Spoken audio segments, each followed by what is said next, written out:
looking forward to putting those blinders on and going back to work. I love this shit. And I'm going to train for 16 weeks like I'm going to win the fucking show. Excuse me, but, that's just how I am. I grab my phone, open up Instagram, the first thing I see is, Phil Heath's face with, he's backed or whatever. And, right there on the spot, I'm just like, wow. Because if I'm gonna be frank with you, I think.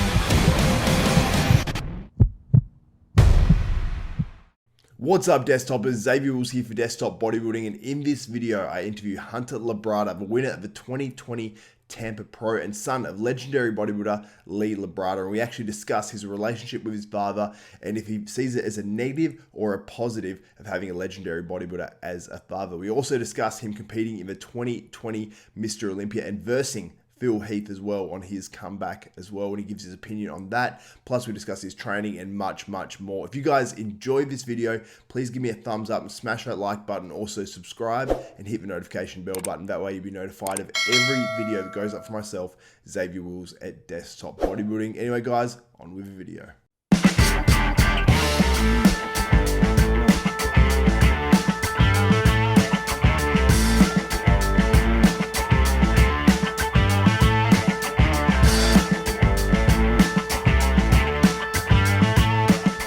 Welcome back to Desktop Bodybuilding. I'm Xavier Wills, and today I'm joined by the winner of the 2020 Tampa Pro. I'm pleased to welcome Hunter Labrada to Desktop Bodybuilding. Hunter, how are you doing, and how does it feel, knowing that you've won your pro debut and you're off to the Olympia?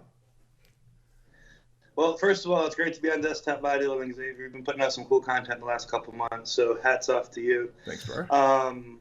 Dude, it's been totally surreal. Olympia qualification aside, just winning my pro debut, it was it hasn't really set in yet, and because of that Olympia qualification, we've kind of been joking about it. I don't really know if it will set in until, sometime next year. I've been joking with my mom and dad as soon as I'm walking my dog in February sometime, and it's gonna hit me. It's like, oh wait, last year I went from being an unproven rookie to winning my pro debut and going to the Olympia my rookie season, and it'll hit me eventually, but it hasn't yet. So I think just because of the fact that I know I have to get back to work and, really already have gotten back to work for the Olympia, it's one of those things I've never really relished in victory that long. It's always been, we could have been better, let's get back to work. And what I love about bodybuilding is the off season and training. So, yeah. Yeah. Now, what do you feel like you have to improve on your physique? Because I was actually speaking with a few people about this, and you're a guy that doesn't have many weaknesses now. Like in the past, some people said, oh, maybe he needs to bring up his back or whatever as an amateur, but you've really improved on your back. Your back looks great. Your back double bicep is insane. What else do you think you need to really, I suppose, work on prior to the Olympia and in the future? While I've improved my back, I joke with my training partner and those close to me, I still feel like I have a bikini girl's back. For my physique, when I look at it, when I take a step back and I truly try to be as objective as possible with myself, it's hard to do if you're your worst critic always. Whenever I see myself from the waist down, I see myself to be pretty complete and, able to stand pretty much next to anybody. My legs are a strong suit, my quad, my hamstrings, and my calves, and my glutes, they're some of the better legs in pro bodybuilding, if I'm being frank. Being said, waist up, obviously I need a lot more size. The lines are there. Some of the sizes there and some of the body parts, maybe my arms and my shoulders. I feel like my abs need to be sharper. I feel like my chest needs to be bigger, and I feel like I need a lot more size in my back still. I feel like I get by with my back. You said it improved so much. I agree with you. It improved a ton. I feel like I get by with my back because of how much detail it has, which is something that really excites me because, once I do add the mass to it and I keep the detail because, I'm one of those guys, I've posted pictures of me from when I first started. I have just as much detail, if not more now than I did then. I'm not blowing my lines out or blowing my detail out as I get bigger. So whenever I see the detail that I have and how I'm able to skate with it right now, because if I'm being frank, I feel like I'm skating. I don't have a good pro level back yet. It's a focus of mine and I'm drilling it. I'm doing everything I can. I feel like I've made leaps and bounds, but it's not there yet. But I'm able to get by in that detail. So once I'm able to bring that size with that detail, I really think it's going to be a cool thing. And I really think it's going to bring me into balance because, for the longest time, I looked out of whack, man. Like from the waist down, it did not match from the waist up. In the last year and a half, I've been able to correct it enough to where, it's like, okay, yeah, he could use some more size on his upper body, but that's a pretty complete bodybuilder. So I was able to do that in a year and a half. I'm hoping, here in the next year or two, we'll be able to, make the back and everything, a stand-up body part. Like you said, I feel like I'm pretty fortunate to say I really don't have any shit body parts, and then I've got some really good ones. So I'm definitely looking forward to just being able to do the work and show the improvement over the next couple of years because I am so young right now. I feel like that's what I have to be focused on, is bringing real improvement every single year. Like there should be no way that I'm like, oh, I liked my look for last year's show more than this show. Like any time in the next 5 to 7 years, every time I step on stage, it should be holy shit, that's a new Hunter. So that's the aim. That's the goal. That's what's in my head. Yeah, so you're definitely not resting on that victory, which is awesome to hear, and it's exciting to hear as well. So what's your mindset? Well, I suppose what was your mindset going into the Tampa Pro, knowing that there's this uncertainty, that there's a chance, it could get called off, it might not go ahead. I even heard from a friend that was actually there. He said that it was almost being the called Tampa off. Health Department was there in full effect. They were trying even on the show weekend for sure. But honestly, man, my whole thing is win the day. And this was one of those years where, we really just had to focus on winning the day. We started prep February 1st for what was supposed to be the New York Pro on May 16th. 5.5 for 6 weeks out, my show got called. And, I was really closer to being month out condition. I was pretty ahead. So, instead of, crying like a little bitch or, folding up prep or stopping to train hard, I went straight into pushing, a lot of food and, trained my ass off. And I actually picked up a lot of quality tissue because of how squoze down I was. I caught a really good rebound. So, while it sucked having the original show date pushed back, hindsight's 20/20 and I'm a glass half full kind of guy, it ended up being a really good thing for me. And I feel like I was really able to eat up a lot of ground on people during that time because, I know a lot of guys were, oh, well, if there's no sure shows, I'm not going to diet. Or if there's no sure shows, I'm going to take things kind of easy, And so I feel like I was able to eat up some ground on some people this year. So it was good. And my mindset for the year is good, too. It's going to be a long-ass year by the time it's done, man. I've been on prep for 40 weeks by the time the Olympia is done. Yeah. So 40 out of 56 weeks is definitely it's definitely a doozy, but like I said, I don't feel worn out. I don't feel, it's like, oh my God, not another 16 weeks of this shit. It's like, yeah, the last 3 or 4 weeks sucked, but it's like the 12 weeks before that, I was having the time of my life, man. So I'm looking forward to putting those blinders on and going back to work. I love this shit, and it's the fun. The first part's fun, man. Because especially. It's like I have a hard time getting fat if I try, in a year off season, let alone, I think there was 8 weeks in between my show and the start of 16 weeks out from the Olympia. So I have every intent of starting my Olympia prep with striated glutes. And, so it's like if I start prep with striated glutes and we're starting at 16 weeks out, I really, me and Andrew have been talking, I really see myself, really pushing food and really trying to grow, even maybe adding a little bit of body fat, the first 5, 6, 7 weeks. And then, really focusing on getting shredded and peeled. But starting in the spot that I'm planning on starting in, it's A, uncharted territory for me, and B, something that I'm really excited about. Yeah, that's awesome. That's really cool. Now, where do you see yourself fitting in at an Olympia? Not just this year, but just say you take your physique from Tampa or whatever you're going to improve on to the actual Olympia. Where do you see yourself fitting into last year's Olympia, for example, placing-wise?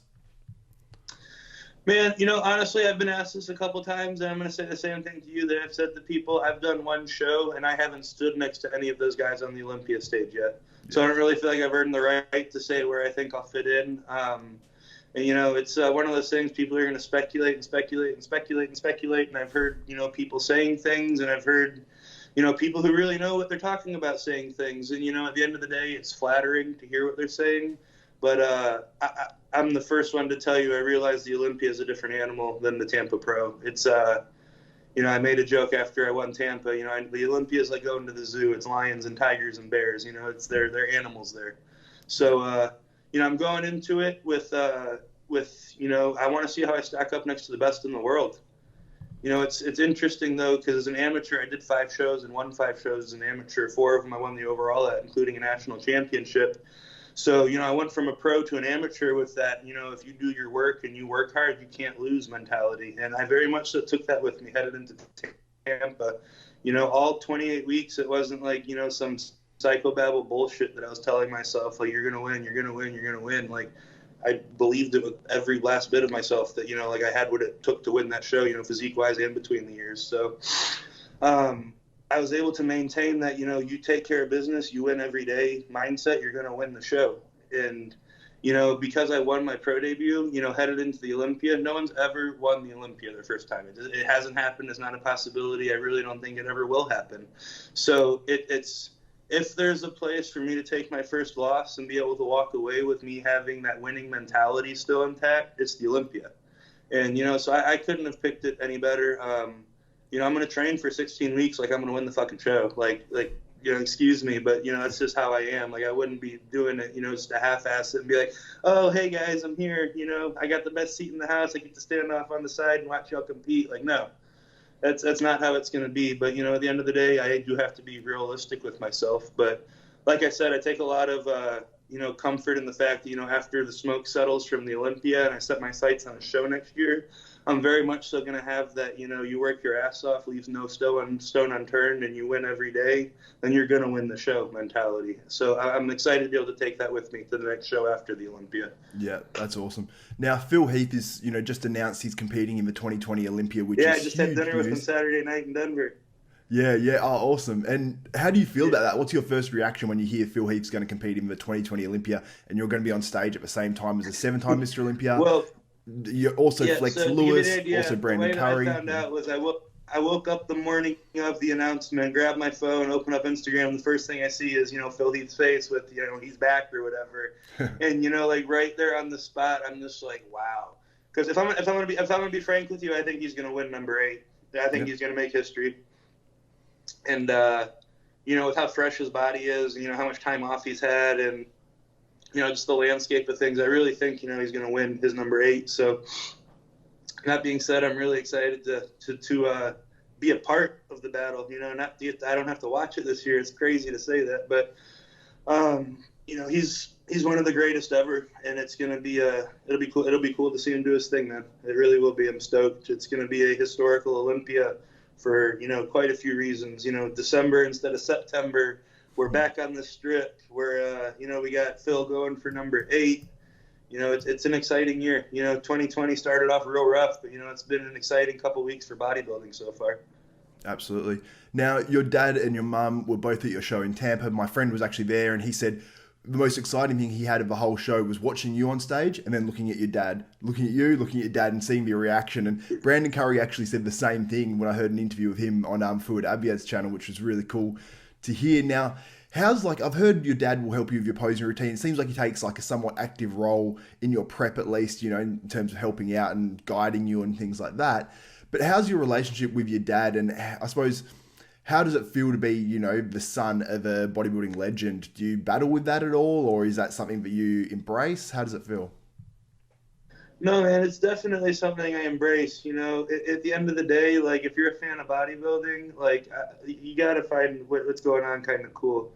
Yeah. Like, if you like bodybuilding and you followed it, it's a second generation story. It's, talking about Lee, I'll brag on him. Man, he came over here from Cuba with absolutely nothing and, ended up having a Hall of Fame IFBB career and launched Labrada Nutrition and, is the CEO of a wildly successful company. So it's been very, very cool, and it's been a huge blessing to grow up with someone like that as your dad. It gives you a lot to aspire to, but, I don't know if it's the way that I am or, like the way he raised me or what it is, but, I haven't ever really felt any pressure to fill the footsteps. It's always been, I compete in a different era than he competed in. It's a little different now than it was when he was doing it.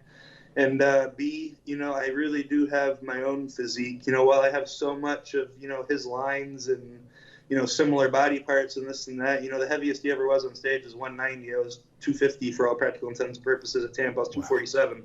So, it's a different animal with me. And, so it's one of those things that I appreciate, the lineage. I think it's the coolest thing in the world to get to do this with him. But, no, I don't feel any pressure, especially after nationals and especially after Tampa, it's like, I feel like I've accomplished enough at this point, on my own merit that, I've at least shown that, I'm the real deal at this point. Like, I don't feel like I'm skating on the name anymore. So Yeah. I know there'll be some people out there that disagree with that, but, at the end of the day, I don't think I've ever done a show that I didn't deserve to win. So. Yeah, and you are unbeaten as well, which is a very impressive record. You've turned pro, you've won your pro debut. That's not unheard of, but it's mostly unheard of from most competitors. So it's very, very impressive feat there. Now, are you holding out right till the Olympia now, or do you have any shows planned prior? No, 0 shows. Yeah, no, I got my qualification. There's absolutely no reason for me to do anything besides the Olympia. That'd be a detriment to my body and a detriment to my look at the Olympia. And obviously, ever since I punched the ticket at Tampa, the only focus is the Olympia. So, yeah, just the Olympia. Yep. And you train pretty hard and heavy by, all your videos that I've seen. You put a lot of really good content out there as well, by the way. So credit to you for that. Now, do you feel like you can add, how much more muscle can you add to your frame? Because the sort of training you do is sort of, I think, giving you that look where you've got that real density at a young age, because you don't see that too often. Do you credit that to your training and how much more muscle so you I'm one of those people. I don't think density is a age thing. I think density is a training age thing, if you will, and a certain type of training. You look at the people over the years that have had really, really, like super crazy, just hard looking physiques. And, they've all been doing it for a while, and they've all been training, relatively hard with relatively heavy load. Some of them, are like super strict with their form. Some of them are super loose with it. But, like the common chord is that, they've been doing it for a while. They've been doing it consistently for a while. And, they're relatively heavy. There's not many people that have that hard, dense look that are, like squeezing and, shutting it down like 10 reps shy of failure and stuff. So, yeah, I think the training has a lot more to do with that hard look than the age. Obviously, the age doesn't hurt, that being said. Yeah, for sure. Now, thanks so much, Hunter, for coming on Desktop Bodybuilding. I'd love to have you on again, do some listener Q&As and stuff like that. Oh, yeah, I'd love to be on again, too, for sure, man. And just so everyone knows, while we were a little rushed, I'm actually out here in Dallas with my sponsor, Gasp, filming for Muscle and Strength. So, so we're a little rushed because of that. But like I said, Xavier, I really like the content that you're doing, man. I really think it's good. You keep it nice and clean and lighthearted, which is more than you can say for a lot of people these days. Yeah. So I'd love to be back on in the future, man. You and I will talk, and we'll definitely set aside some time where I have, like an hour or something, and we can really delve into some stuff. I really appreciate you having me on, though. Oh, thank you so much. That's Hunter Labrada, winner of his IFBB Pro debut, the 2020 Tampa Pro, and I'm very excited to see how he does in the actual Mr. Olympia in 2020, which is going to be a unique one in its own way as well. So that's Hunter Labrada, winner of the 2020 Tampa Pro. For Hunter Labrada and Xavier Wills, we are out. So there's my interview with Hunter Labrada, the winner of the 2020 Tampa Pro. Hunter was an absolute legend. I can't wait to have him on in about a month's time as well, where we're going to ask your listener questions, which you guys have already asked me, and we were going to do it in this interview, but he was a little pressed for time. So we're going to do that in a longer form interview. And if you guys have more questions for Hunter, please post them in the comments below, and I'll go through those and get to as many of those as we can. And I'm going to basically pick the best questions. So make sure you ask some cool questions below, and Hunter will get to those in the next video in about 4 weeks or so from now, maybe a little sooner, maybe a little bit later. So that's it for another video. If you guys want to support this channel, please head to hostile.com, HOSSTILE.com, enter XAV10, XAV10, and you'll save yourself 10% on some amazing supplements by Fuad Abiad at Hostile, and they're just next level. Just look at the ingredients list and all that sort of stuff. That's all you need to know, basically, and you can check them out. They taste amazing and all that sort of stuff as well. And that's it for another video. For myself, Xavier Wills, and Hunter Labrada, we are out.